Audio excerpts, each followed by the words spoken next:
Okay, lawn fans, you ready? So what have I been up to?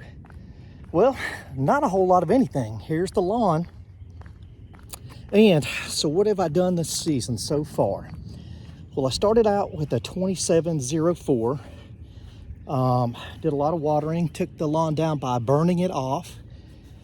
And then I came through and did a scalp cut on top of that burn to make sure it was as low as it could possibly go.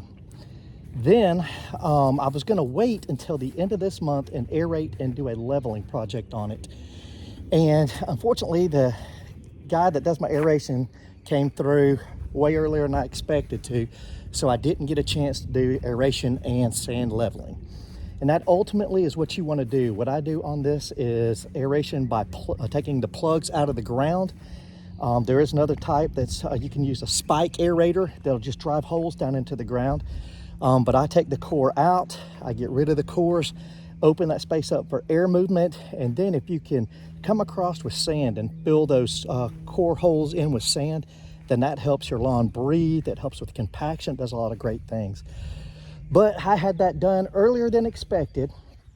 After he did that, I came out here and however you want to say it, scarified, verticut, whatever, I cleaned this yard up. And what that basically is you've got runners that go along your lawn like this, and a scarifier will chop those up and cut them up. Well, why do you want to do that? Well, a scarifier it'll pick up all the trash that's in your lawn, any dead debris, long runners. It'll thin the lawn out, and that allows for that air movement.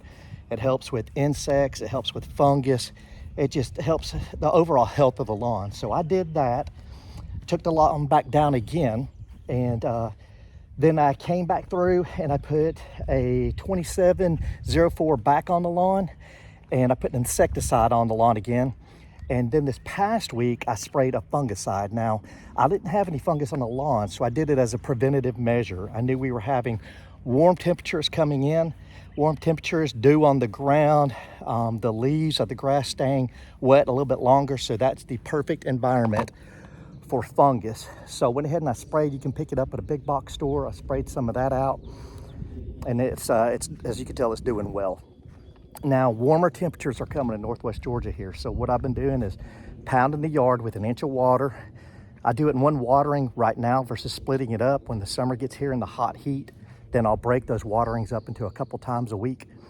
Now here is the putting green, and right now I've still got some bare spots back here. And so yesterday what I did is I put out a 3400 on the lawn.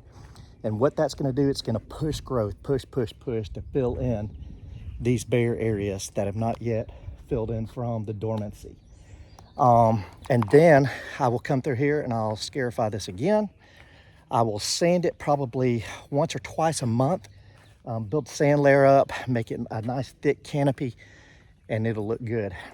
Now, if you watched one of my earlier videos, you saw where I was working at my father-in-law's house. And he did the aeration and sand leveling all in one day. And you would not believe how tight and how tight that his grass is on the lawn. It looks like a golf fairway. It's beautiful right now. I got him to put a application of iron on it, which really made it pop. And when he did his aeration, I had him put down before he does aeration, I had him put down a 3400. He put that down, did the aeration, did sand leveling, and what that did is that it encouraged a fast growth or a fast push of grass to grow through the sand and fill in. So if you're gonna do something like that, consider a 3400, put it down a week before you do your aeration and your leveling, and you'll have a recovery a lot quicker. But that's it, lawn folks. That's all we got for right now. Bermuda Brian, out.